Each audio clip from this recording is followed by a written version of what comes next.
कहानी के शुरू में हमें एक वीडियो क्लिप दिखाया जाता है जिसमें समुद्र के पास एक फैमिली बहुत ही मजे कर रही थी। फिर अगले ही सीन में हम चार दोस्तों को देखते हैं जो छुट्टियां मनाने कहीं पर जा रहे थे, जिनमें दो भाई और उनके साथ उनके दोस्त भी थे। जब ये रास्ते में हाईवे पर जा रहे थे तो इनको रास्ते में एक गाड़ी खड़ी हुई दिखाई देती है जो कि सड़क के बिल्कुल बीचों बीच थी। जो गाड़ी चला रहा था, जिसका नाम ब्रायन था, वो देखकर उसको गाड़ी रोकनी पड़ती है। बाहर गाड़ी के पास एक आदमी खड़ा था जो इनसे मदद मांग रहा था। वो आदमी उनके पास आता है, कहता है प्लीज आप लोग मेरी मदद करो। इस पर ब्रायन उसे मना कर देता है और गाड़ी चलाकर वहां से जाने लगता है। लेकिन बाहर खड़ा आदमी फिर भी नहीं मानता। वो एक औजार लेकर उनकी गाड़ी के पास आ रहा था। जब वो आदमी ऐसी हरकत कर रहा था तो सबको उसे देखकर ऐसा लगता है कि शायद कोई गड़बड़ है। तभी उसकी नजर उस आदमी की गाड़ी पर पड़ती है जिसमें एक छोटी बच्ची बैठी थी।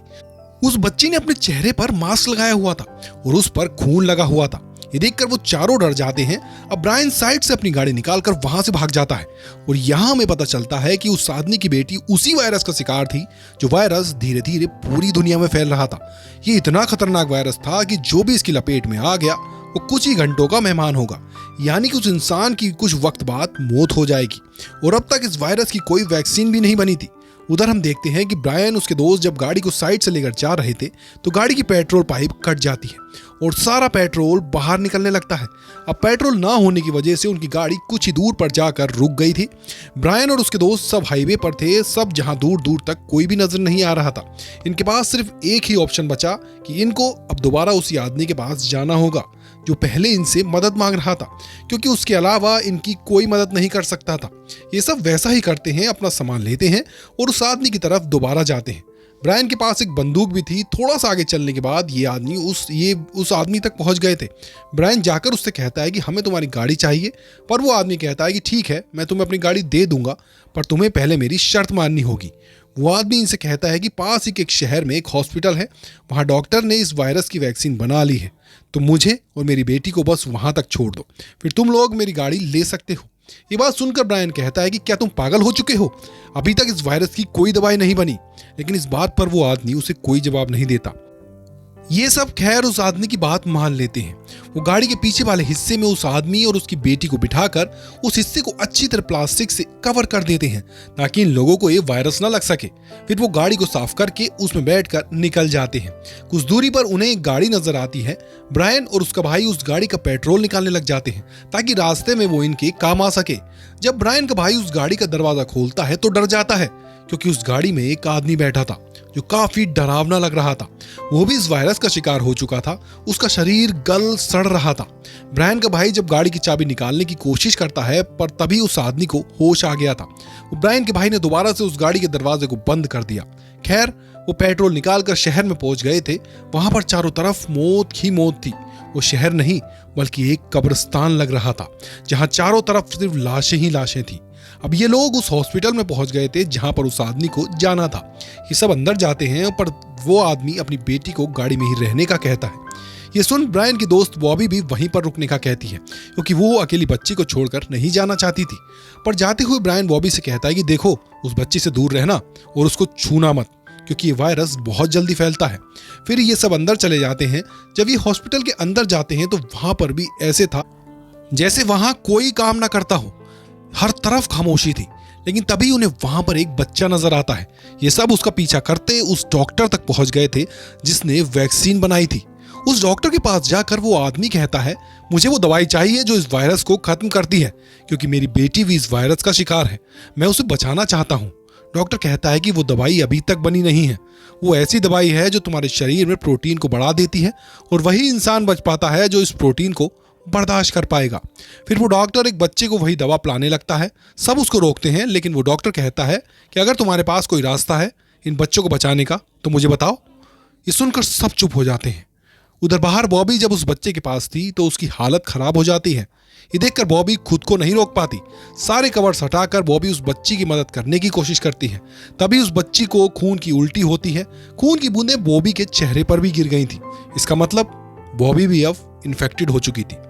वो तो बेचारी उस बच्ची को बचाने की कोशिश कर रही थी। वो ये बात नहीं जानती थी कि वो खुद ही इस वायरस का शिकार हो जाएगी। वो भी खुद को साफ करती है। इतने में ब्रायन और बाकी के लोग भी आ गए थे, पर बॉबी इस बारे में किसी को कुछ नहीं बताती। वो उस आदमी को बताती है कि तुम्हारी बेटी बेहोश हो गई थी, पर अब वो बिल्कुल ठीक है। वो आदमी ये सुनकर खुश हो जाता है। वो इन चारों से कहता है कि मैं और मेरी बेटी अब यहीं पर रहेंगे, तुम लोग जा सकते हो। ये सुनकर सब खुश हो गए थे सिवाय ब्रायन के भाई के। ये सब उसे बुरा लग रहा था क्योंकि वो उन्हें यहाँ पर अकेले छोड़कर जा रहे हैं। खैर, थोड़ी दूर जाकर ये गाड़ी को अच्छी तरह साफ करते हैं, फिर पास ही के एक होटल में जाकर मजे करने का सोचते हैं। तब वो वहां जाकर देखते हैं कि उधर भी इन चारों के अलावा कोई नहीं था। जब वो वहां पर घूम रहे थे तो ब्रायन ये देखता है कि बॉबी थोड़ी कमजोर हो रही है। वो उससे पूछता है कि क्या तुम ठीक हो? वो कहती है कि हाँ मैं ठीक हूँ। वो किसी को कुछ नहीं बताती कि उस इन्फेक्टेड बच्ची ने उस पर उल्टी कर दी थी। उसके बाद ब्रायन को ऐसा लगता है कि पूल में कुछ है। जब वो चेक करता है तो पानी में लाश थी, जिसे देखकर ब्रायन डर गया था और डर की वजह से पानी में गिरने वाला था। तभी उसका भाई उसे देख लेता है, जो आकर उसे बचा लेता है। उसका भाई ब्रायन से कहता है कि क्यों ना हम थोड़ी मस्ती करें। ये गोल्फ खेलने जाते हैं जहां पर वो थोड़ी मस्ती भी करते हैं। रात में ब्रायन का भाई और उसके दोस्त जब होटल में घूम रहे थे तो इनके पास एक आदमी आता है जिसने लाइट टॉर्च पकड़ी थी। इन्हें लगता है कि वो ब्रायन है। ये उसे आवाज भी देते हैं ब्रायन, पर वो कोई जवाब नहीं देता। ये दोनों डर गए थे, फिर वहां से भागने लगते हैं। वो डर कर छुप जाते हैं। उधर बाहर ब्रायन को भी एक आदमी नजर आता है। ये उसको पकड़ लेता है। उधर उस आदमी के कुछ और साथी भी थे जिन्होंने उन चारों को पकड़ लिया था, मगर वो चारों कवर थे और अपने एक साथी के बारे में पूछ रहे थे। ब्रायन कहता है कि जब हम यहाँ पर आए तो यहाँ पर कोई नहीं था। हाँ, पर मुझे पूल में एक आदमी की लाश मिली थी, शायद वो तुम्हारा साथी हो। जब ये जाकर देखते हैं तो वो इनका साथी ही था जो वायरस की वजह से मर चुका था। ये उसकी लाश को जला देते हैं। फिर ब्रायन और उसके भाई को जाने का कहते हैं, मगर ये लोग लड़कियों को पकड़ लेते हैं और अपनी बंदूकों से डराकर उन्हें कपड़े उतारने का कहते हैं। जैसे ही बॉबी अपने कपड़े उतारती है तो उसके शरीर पर लाल निशान थे, यानी कि उस पर वायरस का असर होने लगा था। ये सब डर जाते हैं। ब्रायन उसके दोस्तों को जाने का कहता है। रास्ते में कोई भी बॉबी से बात नहीं कर रहा था, सब उस पर गुस्सा थे। ब्रायन तो सबसे ज्यादा, क्योंकि उसने उसे उस छोटी बच्ची से दूर रहने का कहा था। जब ये एक पेट्रोल स्टेशन पर रुकते हैं और वहां से पेट्रोल भराते हैं, इसी दौरान ब्रायन के भाई के पास उसकी दोस्त आती है। वो कहती है अगर हमें जिंदा रहना है तो हमें बॉबी से दूर रहना होगा। ये बात वो ब्रायन से करते हैं, पर वो कुछ भी नहीं सुनने के लिए तैयार नहीं था। जब वो फिर से थोड़ा सा आगे जाते हैं तो ब्रायन गाड़ी रोकता है और बॉबी को गाड़ी से उतरने का कहता है, पर बॉबी नहीं चाहती थी कि वो अकेले उसे छोड़कर जाए। वो ब्रायन से कहती है कि मैं गाड़ी में पीछे बैठ जाऊंगी जैसे उस बच्ची को बैठाया था, मगर प्लीज मुझे ऐसे अकेला मत छोड़ो। पर ब्रायन को कोई फर्क नहीं पड़ता। वो उसे वहीं पर छोड़कर चला जाता है। थोड़ा आगे जाने के बाद उन्हें एक और गाड़ी दिखाई जाती है। ब्रायन उस गाड़ी के आगे अपनी गाड़ी को रोक लेता है। उसका भाई गाड़ी से उतरता है और कहता है कि प्लीज हमारी मदद करो, हमारी मंजिल अभी बहुत दूर है और हमारे पास खाने का सामान भी खत्म हो गया है। लेकिन उस गाड़ी में बैठी दोनों लेडीज को ये लगता है कि ये लोग भी वायरस का शिकार हैं। वो अपनी गाड़ी पीछे की तरफ ले जाने लगते हैं। ये देख ब्रायन को गुस्सा आ जाता है। वो अपनी गन निकालकर दोनों लेडीज पर गोलियां चलाने लगता है। वो इतना गुस्से में था कि वो नहीं जानता था कि वो गुस्से में क्या कर रहा था। उस फायरिंग में एक गोली लेडी को लग जाती है और वो मर जाती है। जब दूसरी लेडी गाड़ी से बाहर निकलती है, वो ब्रायन की टांग पर गोली मार देती है, जिससे वो जख्मी हो गया था। ब्रायन फिर उस लेडी को भी गोली चलाकर मार देता है। अब उसको भी गोली लगी थी, जिस वजह से उसे काफी दर्द हो रहा था। तो उसका भाई उसे गाड़ी में बिठाता है और गाड़ी चलाकर ले जाता है। थोड़ा सा आगे जाने पर उन्हें एक घर दिखाई देता है। यहां से वो दवाई लेकर ब्रायन की टांग पर लगाता है, पर जब वो ऐसा कर रहा था तो देखता है कि उसकी टांग पर भी बिल्कुल वैसा निशान था जैसा बॉबी के शरीर था। मतलब ब्रायन भी उस वायरस की लपेट में था। अब उसका भाई उसको गाड़ी में पीछे बिठाकर जाने लगता है। फिर रात को जंगल में आग जलाकर ये लोग बैठ जाते हैं। ब्रायन की हालत बहुत खराब हो रही थी, क्योंकि जिसको भी ये वायरस हुआ था वो बचा कहाँ था। ब्रायन के भाई की दोस्त उससे कहती है कि ब्रायन सो गया है, जाओ जाकर गाड़ी की चाबियां ले आओ, क्योंकि हम और आगे ब्रायन के साथ नहीं चल सकते, वरना हम भी वायरस का शिकार हो जाएंगे। वो जाकर ब्रायन से गन और चाबियां ले लेता है। तभी ब्रायन उठ जाता है और कहता है कि मेरे भाई, तुम गलत चाबियां ले गए हो। गाड़ी की असली चाबी तो मेरे पास है और ये तुम्हें तभी मिलेंगी जब तुम मुझे मार दोगे। पर उसका भाई ऐसा कुछ भी नहीं करना चाहता था।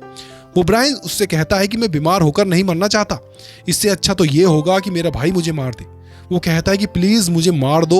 वो अपने भाई को मार देता है और फिर उसने ब्रायन की लाश को जला दिया था। इसके बाद वो अपनी दोस्त को लेकर चला जाता है और आखिरकार ये मंजिल पर पहुंच गए थे, जहां पर ये चारों दोस्त आना चाहते थे, मगर ये सिर्फ दो ही थे। यहाँ पर आकर ब्रायन के भाई को अपनी और ब्रायन की कुछ पुरानी यादें आ रही थी, क्योंकि अक्सर वो इस समुद्र के किनारे पर अपने भाई के साथ आया करता था, मगर आज ब्रायन उसके साथ नहीं था। बॉबी की गलती ने सबको एक दूसरे से अलग कर दिया। कभी कभी किसी की मदद करना हमारे लिए नुकसान साबित हो जाता है, जैसे बेचारी बॉबी के साथ हुआ। वो तो सिर्फ उस बच्ची की मदद करना चाहती थी, उसे क्या पता था ये गलती उसके अपने ही दोस्तों से उसे अलग कर देगी। और ब्रायन बेचारा जो कुछ भी नहीं जानता था, वो तो सिर्फ बॉबी के साथ रहना चाहता था, और वो भी वायरस की लपेट में आ गया। और इसी को दिखाते हुए इस फिल्म की कहानी भी यहीं पर खत्म हो जाती है।